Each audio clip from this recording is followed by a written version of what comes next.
How to join Piggy Discord server. It's pretty simple and a quick process, so without any further delay, let's jump right into the video.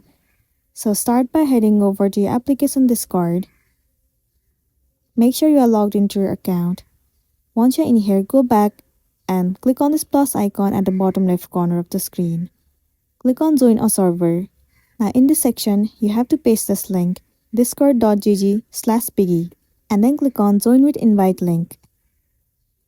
Tap on Accept Invite. You have successfully joined this Discord server. Now all you gotta do is tap on Skip at the bottom and then click on Next. Tap on Agree and Finish at the bottom of the screen.